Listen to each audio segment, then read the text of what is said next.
So, I hope you've enjoyed the chapters 1 and 2 of my nightmare turned into story titled Protector. Now for chapter 3, Desperate Times. Stories from my nightmares. Close your eyes. Being trapped in a crushed car high above the forest floor was terrifying, but nothing prepared Flower for the humiliation. Her body gave her no warning, no mercy. Pain flared as she struggled to lift herself, bracing her feet against the floor of the SUV, every muscle screaming in protest.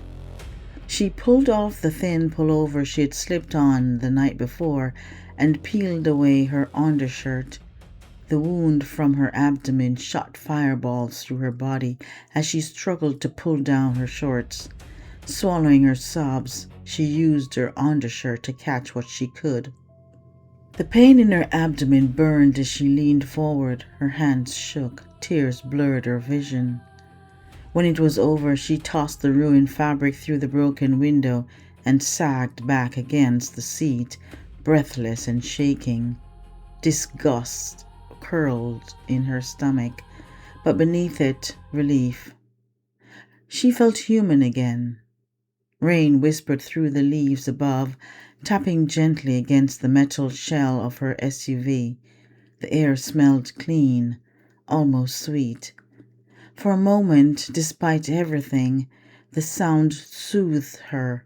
She reached carefully outside and cupped her hands, letting rainwater wash over her fingers, smearing blood and waste away as best she could. Then the rain strengthened. Cold gusts drove sheets of water through the shattered window, soaking her hair and clothes in seconds. The wind followed it in, cutting and relentless, stealing what little warmth she had left.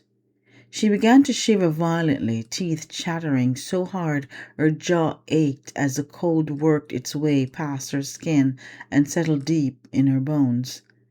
She had only the thin pullover now, nothing more, no jacket, no blanket, no spare clothes to change into.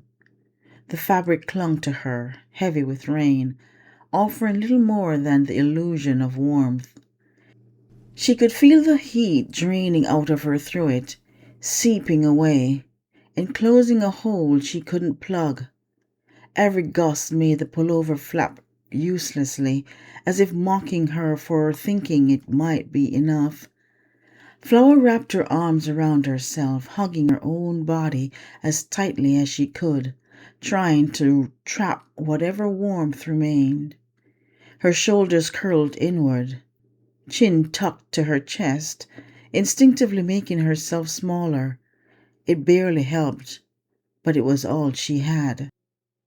She forced her thoughts into motion, afraid of what would happen if she let them drift. Think, survive. She couldn't afford to slip into shock.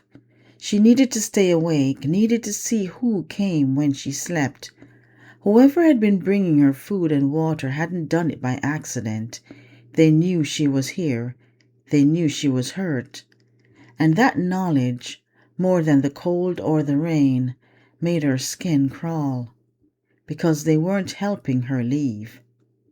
She whispered the lyrics to a song she barely remembered, her voice hoarse and trembling. Don't stop believing. Hold on to that feeling. The words faded into sleep. She woke wrapped in warmth. For a moment confusion overrode fear. Something soft lay across her shoulders. She reached up slowly, fingers brushing thick fabric. Her blanket. The one she had rolled up and tied, that was sitting in the back of her SUV before the accident. She inhaled sharply, and the breath caught in her throat. Carefully, painfully, she pulled it closer, covering her chest. The darkness was complete. No moonlight, no stars, just the sound of wind moving through the branches far below. "Hello?" she called softly. Nothing. "Is someone there?" Her voice cracked. Please, I'm hurt. I need help. I need a hospital. Silence pressed in around her. Tears slipped down her temples. I don't want to die. I'm too young. I wanted to do so much. Please help me! Her voice echoed uselessly, fading into nothing. 10 minutes passed. Then something struck her just below the chin. She gasped. Moonlight filtered through the leaves as she looked down. A first aid kit lay in her lap. Her heart hammered. No! No, why? Why won't you help me get out? Get me out of here! Her voice broke. Nothing answered. Eventually anger burned itself out, leaving behind only exhaustion. With trembling hands, she opened the kit and searched blindly until she found antiseptic wipes. She tore one open with her teeth and pressed it to the wound on her stomach.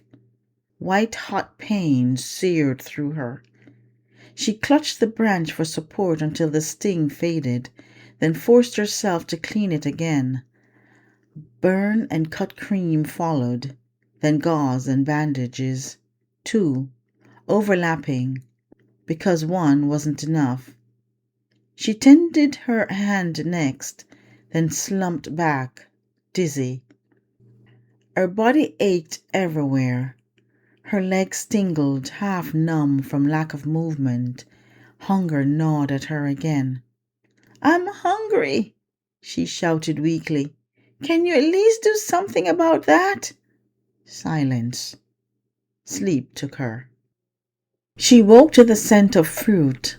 Her eyes fluttered open to find a large leaf folded and tied with twine beside her. Inside were berries, bananas, and unfamiliar fruit glistening with juice. She didn't hesitate. She ate ravenously, sweetness flooding her mouth. A full water bottle waited nearby. She drank it dry, then noticed another, full again. Her hands shook as she lowered it. Someone was watching her. Later she tested her body, finding she could move slightly more now.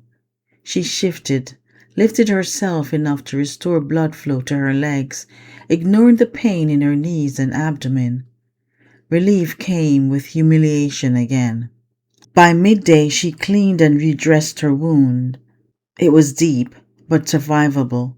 Infection worried her. Fever crept in, heat pooling behind her eyes. She thought of her life, about how ordinary it had been, right up until it wasn't. Her parents' face surfaced in her mind, unbidden. Her mother's voice, her father's quiet steadiness. She thought about school, about unfinished assignments and plans she had complained about a future that had once felt inevitable. Now it was slipping through her fingers, unraveling because of one small mistake, one moment of inattention that had changed everything. She tried to remember the crash, the sound of metal screaming, the sickening lurch of weightlessness, the impossible silence afterward. How long had she been here? Why hadn't anyone come? No sirens, no shouting, no search helicopters beating the air above the trees. The forest had swallowed her whole. Hours passed, maybe more. Time lost its meaning. Eventually, desperation pushed her to try something else. Her throat ached as she forced the words out. Okay, Google, she called shakily. Where am I? A faint ding echoed from somewhere below. Her heart leaped so hard it hurt. Hope surged, sudden and almost painful. Okay, Google, call 911. Nothing.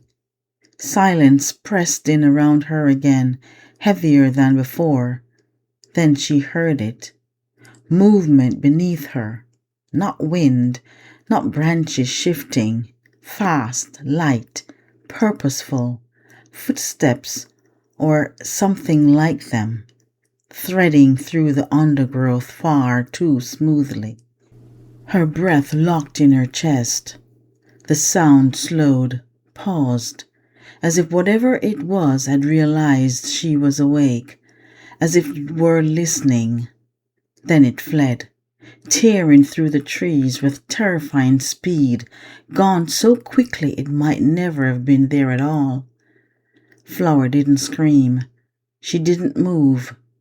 She stayed exactly where she was, muscles locked, eyes burning as the day bled slowly into night. Fever crept higher, her thoughts growing hazy at the edges. Hunger dulled into something distant and manageable. Fear, however, stayed sharp, bright and awake, refusing to let her rest. Eventually, exhaustion claimed her anyway. She leaned her head back against the headrest, breath shallow, body trembling, and let her eyes close. Sleep pulled her under despite everything. Alone among the branches, suspended above the dark forest floor, watched by something she could no longer convince herself was human. Something that knew exactly where she was.